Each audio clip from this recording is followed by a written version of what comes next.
먼저 새해 인사를 드리겠습니다. 새해 복 많이 받으시고 건강하시기 바랍니다. 오늘 2021년 신축년 첫 1월 1일 첫 예배에 참석하신 우리 모든 성도님들 진심으로 환영합니다. 여러 가지 사정으로 오늘 예배에 참석 못했지만 영상으로 함께 예배에 참석하신 모든 성도님들을 진심으로 환영하고 올 한 해 동안에 몸과 마음이 건강하여 하나님을 잘 섬길 수 있는 우리 모두가 되시길 간절히 바랍니다. 아멘. 제가 말씀을 준비하면서 새해 첫날 무슨 말씀을 드릴까 이렇게 고민을 했습니다. 하다가 우리가 성도들이 신앙생활을 하면서 제일 많이 하고 잊지 말아야 될 것이 바로 기도입니다. 그래서 제가 오늘 기도에 대한 내용을 좀 준비했는데요. 다 함께 마태복음 7장 7절에서 12절까지 있는 말씀을 교독하겠습니다. 새해 첫날이니까 교독 제가 표수를 읽고요. 텍스트를 형님이 함께 공독해 주시면 좋겠습니다. 마태복음 7장 7절부터 12절입니다. 구하라 그러면 너에게 주실 것이요 찾으라 그러면 찾을 것이요 문을 두드리라 그러면 너에게 열릴 것이니 구하는 이가 받을 것이요 찾는 이가 찾을 것이요 두드리는 이에게 열릴 것이니라. 너희 중에 누가 아들이 떡을 달라 하면 돌을 주며 생선을 달라 하면 뱀을 줄 사람이 있느냐. 너희가 악한 자라도 좋은 것으로 자식에게 줄 알거든 하물며 하늘에 계신 너희 아버지께서 구하는 자에게 좋은 것으로 주시지 않겠느냐. 그러므로 무엇이든지 남에게 대접을 받고자 하는 대로 너희도 남을 대접하라. 이것이 율법이요 선지자니라. 아멘.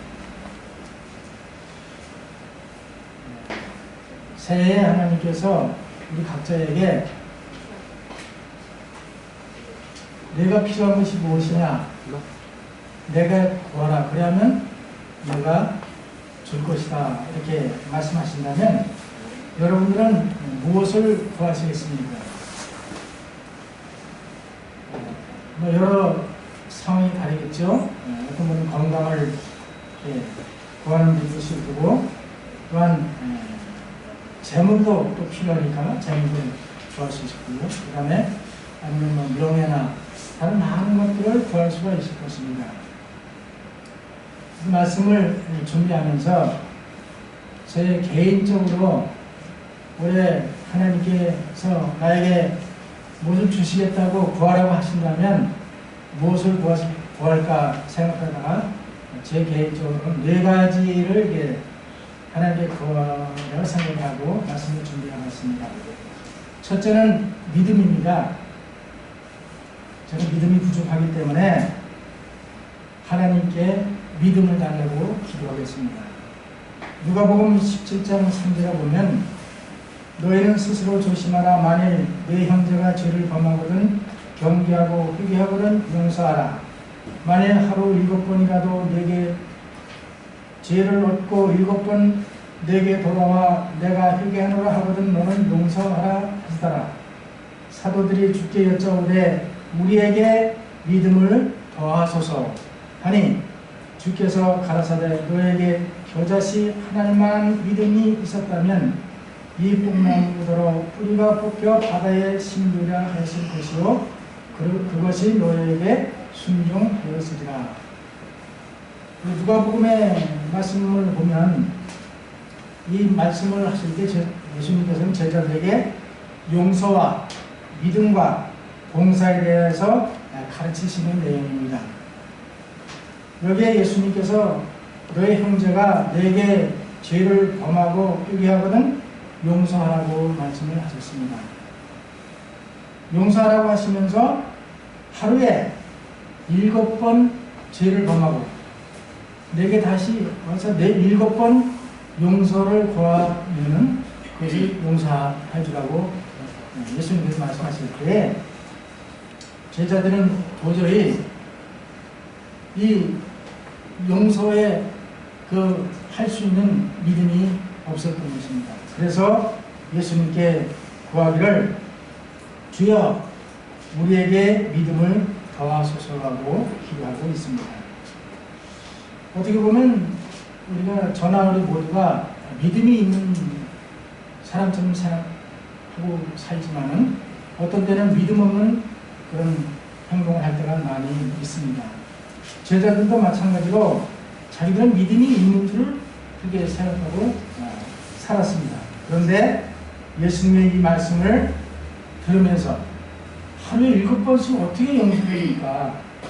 도저히 자기의 믿음으로는 그것을 용서할 수 없는 것을 깨닫고 예수님께 믿음을 더해달라고 기도했습니다. 제 자신도 마찬가지로 2021년도에 살면서 우리가 형제나 우리 살아가면서 잘못 안 할 수 없고 또 우리가 이게 서로가 살아가다 보면 믿음이 필요할 때가 많이 있잖아요. 그래서 2021년을 보다 더 건강하게 신앙생활을 하려면 실제로 믿음이 있어야 되겠다. 그런 마음을 가졌습니다. 저희 아내가 이제 오늘 참석을 못했는데요. 지난 수요일날 갑자기 그날 내분비 내과를 갈 진료 예약이 있어서 가다가 갑자기 가슴이 조용되는 거예요. 그래서 제가 그걸 경험했기 때문에 연명했지만 늘 좀 가끔씩 그랬기 때문에 그냥 병원에 갔어요. 건대는 우리 현미가 우리 근무를 했었기 때문에 거기 모든 자료가 있어서 거기에 이제 다니게 되는데 가서 혈액 검사를 하려고 하는데 도저히 못하겠는데 그래서 갑자기 응급실로 가서 거기 응급실로 이제 입원을 했는데 여러 가지 검사를 했는데 초음파, 심전도, 엑스레이 다 찍어봤지만 거기서는 크게 나타나는 게 없다는 거예요. 그래서 이제 집에 왔어요. 피를 뽑고 집에 왔는데 도저히 안 되겠다 싶어서 또 이제 통증이 오는 거예요. 그래서 바로 이제 병원을 갔는데 거기서 다 검사를 하고 결과적으로는 MRI도 찍고 CT도 찍고 종합병원이니까 저희 아내는 많이 아프거든요. 그래서 결과적으로는 변이형 협심증이라고 이렇게 진단이 나더라고요. 이건 피가 비출이 이렇게 딱 막힌 상태가 아니고 순간적으로 이렇게 좁아진대요. 좁아질 때 이제 피가 제대로 공급이 안 되니까 그때 이제 어지럽고 그래서 가슴 아프고 그러면 그게 역류성 식도염 때문에 그럴 수도 있는데 그것도 검사 다 하는데 그래서 이제 병원을 가서 집에 있습니다. 건강하지 못하니까 정말 마음은 원이려되 참석하지 못하는 그런 안타까움이 있어요. 그래서 올해 보다 건강한 몸도 건강하지만 마음도 건강하고 신앙도 건강해야 되겠다. 그래서 거기에 첫째로 믿음이 필요하다고 생각하며 그 말씀을 준비해왔습니다. 한 번은 예수님께서 베드로와 야고보와 요한을 데리고 변화산에 올라가셔서 기도하고 내려오셨을 때에 한 사람이 예수께 와서 꿇어 엎드려 가로되 주여 내 아들을 불쌍히 여기소서 저가 간질로 심히 고생하여 자주 불에도 넘어지며 물에도 넘어지는지라 내가 주의 제자들에게 데리고 왔으나 능히 고치지 못하더이다. 예수께서 대답하여 가라사대 믿음이 없고 패역한 세대여 내가 얼마나 너희와 함께 있으며 얼마나 너희를 참으려 그를 내게로 데려오라 하시니 이에 예수께서 꾸짖으시니 귀신이 나가고 그 아이가 그때로부터 나으니라 이렇게 말씀하셨습니다. 믿음이라는 것은 참 우리 신앙생활의 가장 중요한 기도와 믿음은 참 중요한 그런 조건이라고 생각합니다. 그래서 이 제자들도 자기들이 믿음이 있는 줄 생각하고 그 귀신을 쫓아내려 했지만 귀신이 나가지 않는 거예요. 어떻게 보면 우리가 신앙생활을 하면서 그 믿음을 이렇게 내가 믿음이 있는 거 없는 거를 평소에는 잘 이렇게 나타나지 않지만 어떤 이런 닥쳤을 때에 거기서 그 믿음이 있는 존재를 또 이렇게 확인해 볼 수 있는 기회가 되는 것입니다. 우리가 이 제자들이 믿음으로 구원을 얻었기 때문에 복음을 전하기 위해서는 믿음이 필요한 것입니다. 우리도 마찬가지로 2021년을 정말 믿음으로 살기 위해서는 많은 또 도전을 받게 되죠. 시험도 받게 되고 여러 가지 많은 어려움을 겪게 되는데 그때 믿음이 없이는 정말 우리 자신이 한 걸음 나갈 수 없는 그런 세상에 살고 있습니다. 특별히 이 코로나 사태 때문에 지난해 이어 올해에도 아주 이렇게 좀 어려운 환경에 처해 있는데 자칫하면 우리가 믿음에 수월해질 수 있고 어떻게 보면 더 편하게 더 신앙생활을 하는 것처럼 느낄 수도 있는 그런데 우리가 믿음으로 이렇게 강하게 서지 않으면 우리 자신의 신앙이 나태해지고 시험을 받게 되는 그런 걸 생각해서 믿음이 얼마나 중요한지를 생각합니다. 믿음을 달라고 하나님께 기도해야 된다고 생각합니다. 시브리 21.6절에는 믿음이 없이는 기쁘시게 못하나니 하나님께 나아가는 자는 반드시 하나님께 나아가는 자는 반드시 이건 필수적으로 있거든요. 그가 계신 것과 또한 그가 자기를 찾는 자들에게 상 주시는 이임을 믿어야 할지니라. 하나님께 나아가는 자는 믿음을 가지고 나가는 것이죠. 우리가 믿음으로 구원을 얻었죠. 그래서 우리가 이 믿음이 얼마나 중요한지를 다시 한번 말씀해주고 있습니다. 우리가 세상을 살다 보면 우선순위가 있잖아요. 먼저 해야 될 것과 나중에 해야 될 것이 이렇게 있는 것처럼 신앙생활에서도 마찬가지로 먼저 해야 할 것이 무엇인지를 생각하는 그런 믿음의 생활이 필요하다고 생각합니다. 우리의 썩을 양식을 구하기 전에 썩지 아니할 영원한 양식을 구해야 되는 것처럼 또한 먹는 자마다 목마를 물을 구하기 전에 영원히 목마르지 아니하는 생수를 구하는 것이 우리의 삶이 되리라고 생각합니다. 그래서 우리는 이 땅의 육신의 것이 아니라 하늘의 영적인 것을 구해야 하는 그런 삶을 살아야 우리가 하나님 앞에 온전히 기쁘시게 해드리고 우리가 이 믿음 생활에 승리할 수 있는 비결이라고 생각합니다. 그러므로 예수님께서 이렇게 말씀하십니다. 너희가 내 이름으로 무엇이든지 구하든지 내가 시행하리니 이는 아버지로 하여금 아들로 인하여 영광을 얻으시게 하려 합니다. 내 이름으로 무엇이든지 내게 구하면 내가 시행하리라. 아멘. 분명히 약속하고 계시죠. 예수님의 이름으로 무엇이든지 구하면 하나님께서 예수님을 통해서 우리에게 주신다고 약속을 하고 있습니다. 그래서 우리는 첫째로 믿음을 구하는 삶을 사시기를 간절히 바랍니다. 둘째는 성령을 구하겠습니다. 지금은 성령 시대이기 때문에 성령이 없이는 아무것도 할 수가 없거든요. 말씀을 깨달을 수도 없고 전할 수도 없고 능력이 없기 때문에 마태복음 7.9절에 여기에 말씀하시길 너희 중에 누가 아들이 떡을 달라 하면 돌을 주며 생선을 달라 하면 뱀을 줄 사람이 있겠느냐. 너희가 악한 자라도 좋은 것으로 자식에게 줄 줄 알거든 하물며 하늘에 계신 너희 아버지께서 구하는 자에게 좋은 것을 주시지 않겠느냐. 여기 좋은 것이라고 하는 것 이게 무엇일까요? 누가복음 11장에는 성령이라고 말씀하셨거든요. 구하는 자에게. 여러분 사랑하는 아들이 떡을 달라는데 돌을 줄 사람이 있겠어요? 그런 부모가 있다고 하면 정말 지탄의 대상이 되겠죠.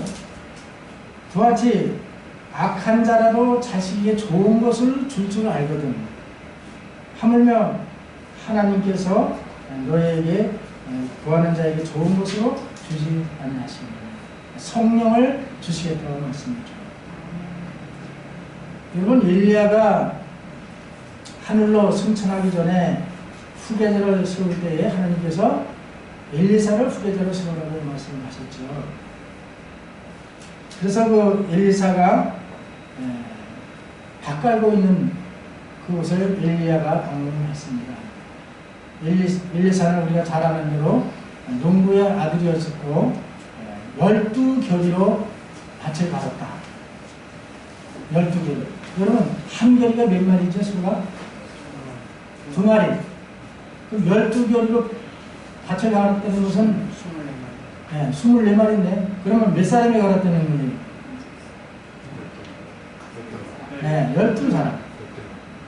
12사람이 2마리씩 해서 시골에서 밭 갈아보면 또 계시죠? 보거나 허리로 가는 거, 허리로는 한 마리로 가는 거, 그 다음 겨리마다 둘 가거든요. 근데 맨 마지막으로 엘리사가 12번째 한 겨리로 소를 밭을 갈겼을 때 엘리야가 와서 그 겉옷을 벗어서 엘리사에게 던졌지 않습니다. 부르신 거예요. 그랬을 때 여기 엘리야가 이렇게 말합니다. 열왕기 2장 9절을 보면 엘리야가 엘리사에게 이르되 나를 내게서 취하시기 전에 하나님을 취하시기 전에 내가 내게 어떻게 할 것을 구하라. 엘리사가 가로되 당신의 영감이 갑절이나 내게 있기를 구하나이다. 그냥 엘리사가 가지고 있는 영감을 그냥 달라고 한 것이 아니고 갑절을 달라고 이렇게 요구를 했습니다. 이것은 엘리사는 엘리야보다 그 후가자고 또 경험도 좀 부족하고 능력이 없기 때문에 엘리야의 사역을 이어받아 향하려면 엘리야에게 임했던 성령의 능력이 자기에게 갑절이 내려져야 그 사역을 계속 이어갈 수 있다고 하는 그런 마음에서 엘리사에게 요구를 했습니다. 엘리사가 주는 게 아니라 하나님께서 내려주시지만 갑절의 영감을 요구했던 것입니다. 그랬을 때 하나님께서 그 엘리사에게 그런 영감을 허락해준 것을 알 수가 있습니다.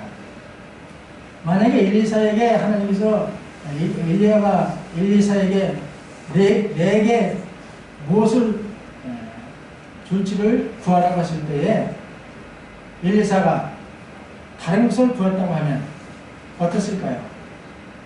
그러나 엘리사는 자기가 사역을 감당하면서는 성령이 필요함을 절실히 느끼고 그것을 구했던 것을 알 수가 있습니다. 그래서 사도행전 1장 8절에 보면 예수님이 승천하실 때 제자들이 말씀하십니다. 오직 성령이 너에게 임하시면 너희가 권능을 받고 예루살렘과 온 유대와 사마리아와 땅끝까지 이르러 내 증인이 되리라 하시니라.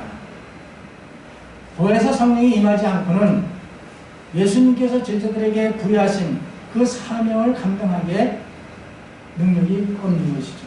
그래서 성령이 임하시면 너희가 권능을 받고 성령은 그 사역을 수행할 수 있도록 능력을 부여하시는 동의하시는 하나님의 능력이 되시는 권능을 받고 예루살렘과 온 유대와 사마리아 땅끝까지 이르러 내 증인이 되겠다는 말씀을 하셨습니다. 우리가 목사님을 통해서 지난해 사도행전을 연구하면서 3단계의 그 복음 전환을 우리가 배웠지 않습니까? 첫째는 어디예요?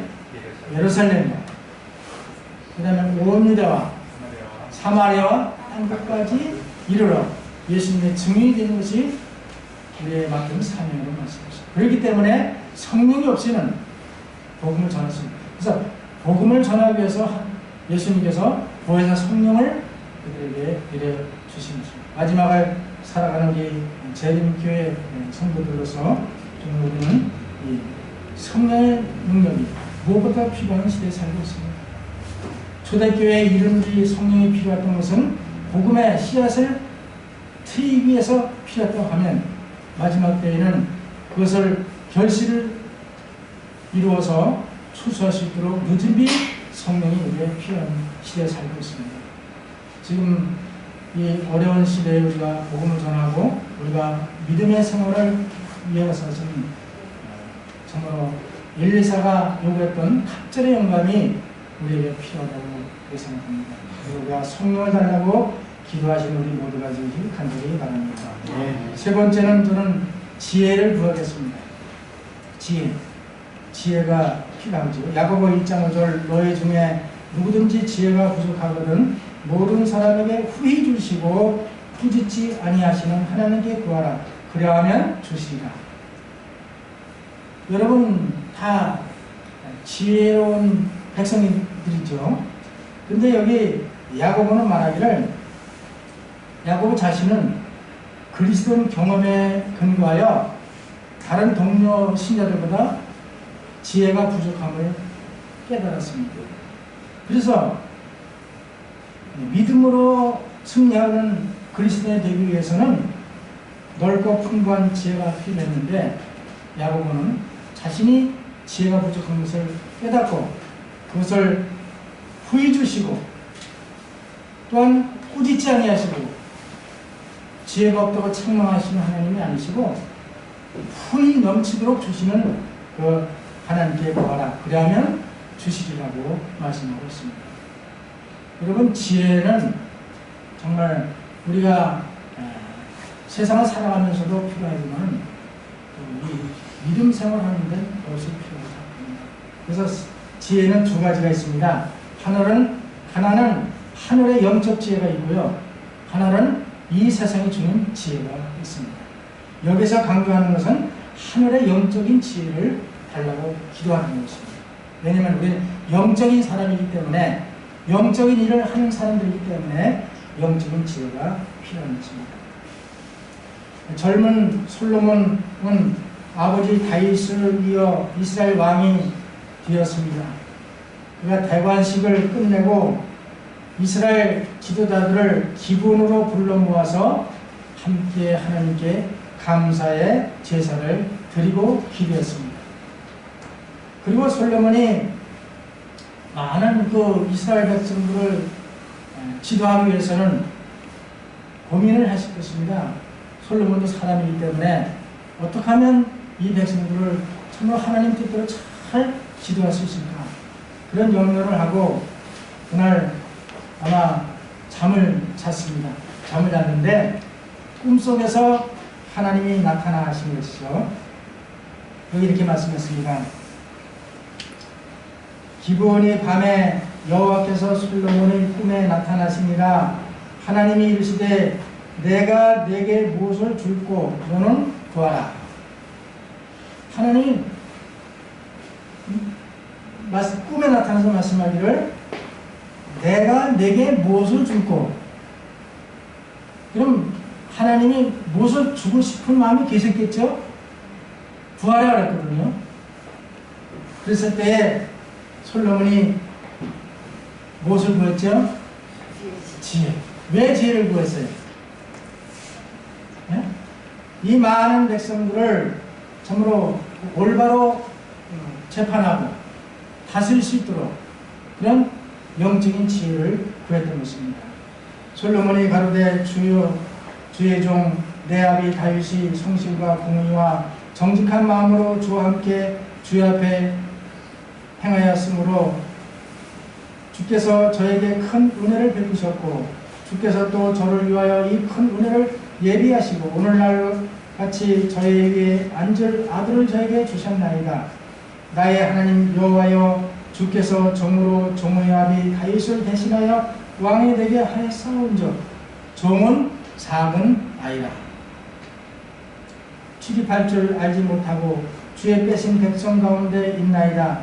저희는 그 백성이 큰 백성이라 수요가 많아서 셀 수도 없고 기록할 수도 없사오니 누가 주의 많은 백성을 재판할 수 있사오리까? 지혜로운 마음을 종에게 주사 주의 백성을 재판하여 선악을 분별하게 하옵소서. 재판할 때 선악을 분별하게 해달라고 했습니다. 솔로몬이 이것을 구하매, 솔로몬 지혜를 구하매 그 말씀이 주의 마음에 맞은지라. 그렇다면 하나님이 솔로몬에게 내가 너에게 무엇을 줄고 구하라고 말씀하실 때 이미 무엇을 주려고 마음을 잡수셨던 걸 알 수가 있겠죠.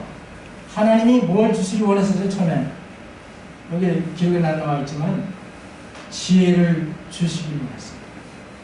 지혜가 있어야 모든 백성을, 그때 당시 왕은 나라 백성을 지도하지만은 재판도 해야 됐었고요.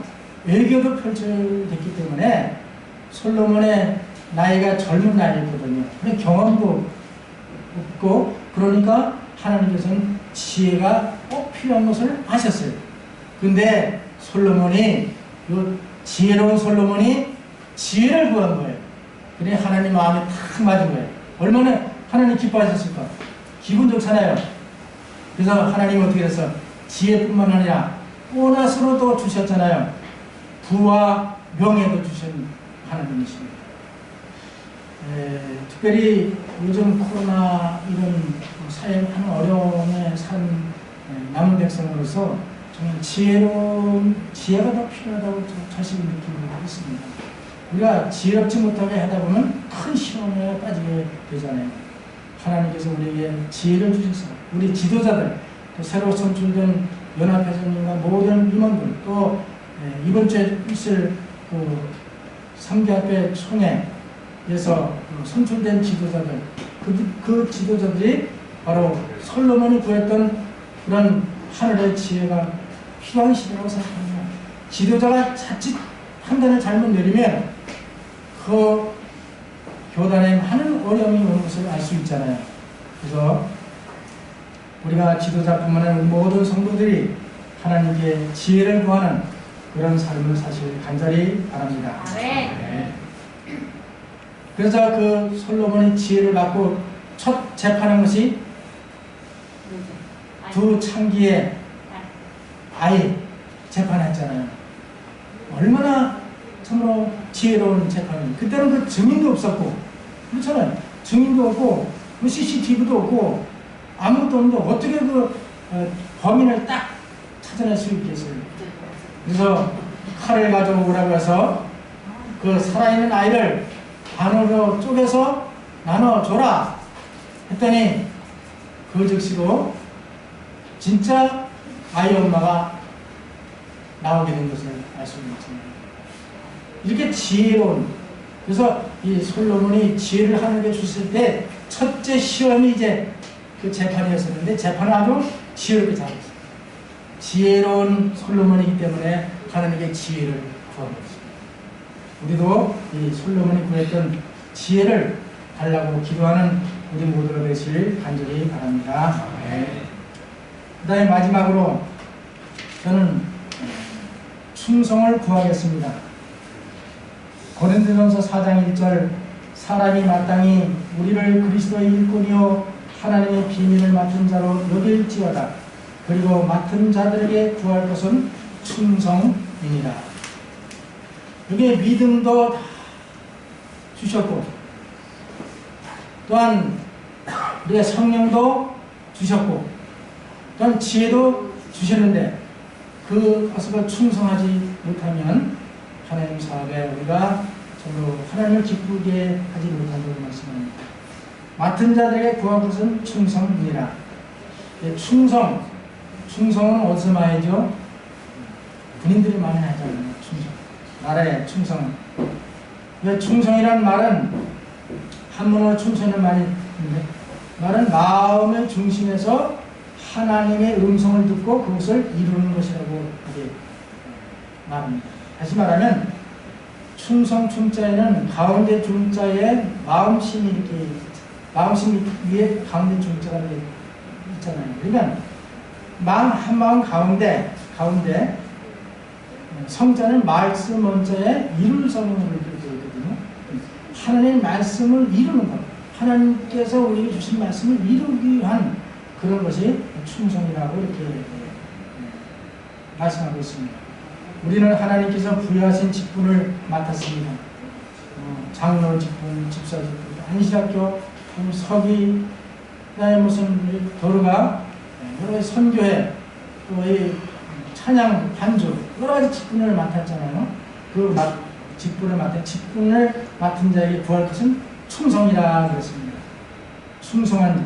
그래서 여기에 말씀하기를 히브리 3장 5절에는 또한 모세는 장래에 말할 것을 증거하기 위하여 하나님의 온 집에서 사왕으로 충성하였고, 모세는 하나님의 집에서 사환, 종으로 충성하였고, 그리스도는 그의 집 맡은 아들로 충성하였다고 했습니다. 충성하는 그 직분이 다 다르지만 그 맡은 것에 충성했던 모세와 그리스도를 여기에 말씀하셨습니다. 우리가 소망의 담대함과 자랑을 끝까지 견고히 잡으면 그것 그의 집이라고 말씀하고 있습니다.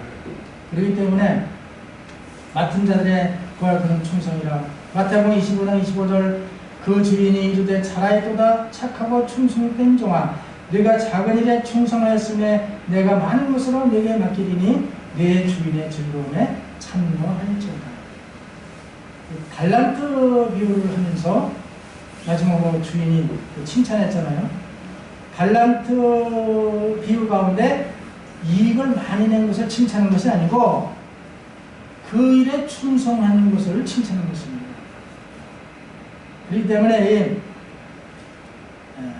충성된 종은 주인의 즐거움에 참여할 뿐만 아니라 더 큰 일을 맡기신다고 말씀하고 있습니다. 우리가 모든 직장에서나 뭐 교회에서나 처음에 큰 거를 이렇게 맡기지 않잖아요. 큰 직분을.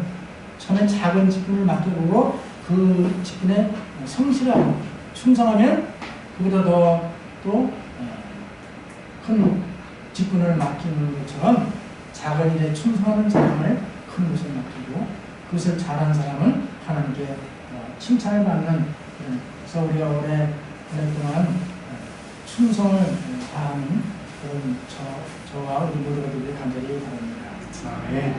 계시록 22장 10절에 내가 장차 받을 고난을 두려워 말라. 보라 볼지어다 마귀가 장차 너희 가운데서 몇 사람을 옥에 던져 시험을 받게 하리니 너희가 10일 동안 혼란을 받으리라. 내가 죽도록 충성하라. 그냥 충성하라고 하지 않고 어떻게 충성하라고요? 죽도록 충성하라. 이렇게 말씀하셨습니다. 그래야하면 보상이죠. 약속이죠. 내가 생명의 멸류관을 내게 주리라. 금메달 따는 선수들 보면 그냥 대충 이렇게 충성하나요? 그게 죽을 힘을 다해서 할 때에 우리의 상급이 좋은 것처럼 우리가 믿음으로 살아가는 성도들이 주님께서 우리에게 맡기신 그 일을 아무리 작은 것이랄지라도 충성합니다. 엘리야가 엘리사를 후계자로 세웠을 때에 여러분 제일 처음에 엘리야의 그 종으로서 뭐부터 했는지 아세요? 무슨 일부터 했는지 아세요? 성경에는 안 나와요. 네? 엘리야의 손 씻는 물 붓는 일, 작은 일이잖아요. 그 작은 일부터 시작했다고 했어요. 그 하찮게 생각했으면 안 했을 거 아닙니까? 내가 이거 하러 왔냐고. 그럼 그것을 성실했을 때 그에게 많은 갑절의 영광을 줘서 하나님 사랑을 본 것처럼 이렇게 이루어지는 하나님이심을 알 수 있습니다. 그리스도에 대한 사랑과 충성은 참된 봉사의 원천이라고 말씀하고 있습니다. 2011년 새해를 맞이하여 성도들이 하나님께 구할 것은 무엇이라고 생각합니다. 마태복음 1장 33절에 너희는 먼저 그의 나라와 그의 의를 구하라. 그리하면 이 모든 것을 너에게 더하시겠다고 말씀하셨습니다. 먼저 그의 나라와 그의 의를 구하는 것은 뭐냐? 말씀드린 대로 사도들이 예수님께 구했던 믿음을 더해달라고 기도하는 것입니다. 그리고 엘리사가 엘리야에게 구했던 성령의 각절의 영광을 구하는 것입니다. 그리고 솔로몬이 하나님께 구했던 하늘의 지혜를 구하는 것입니다. 하나님께서 맡겨준 직분을 감당하기 위하여 충성을 구하는 것이 바로 그의 나라와 그의 의를 위한 우리의 신앙의 삶이라고 말씀하고 있습니다. 이 모든 것은 하나님의 나라를 확장시킬 뿐만 아니라 또 하나님께서 우리를 데리고 오시러 예수님 오실 때 우리가 하나님 그 품성을 닮아가는 그런 삶 속에 이어지는 그런 삶이라고 말씀하고 있습니다. 우리는 오늘 새해 첫날 첫 예배에 참석하신 우리 모든 성도들과 또 가정에서 영상으로 예배에 참석하는 모든 성도들이 새해 첫날 기도로 시작해서 연말을 기도로 마치는 그런 삶을 사시기를 간절히 바라면서 말씀을 마치겠습니다. 아멘.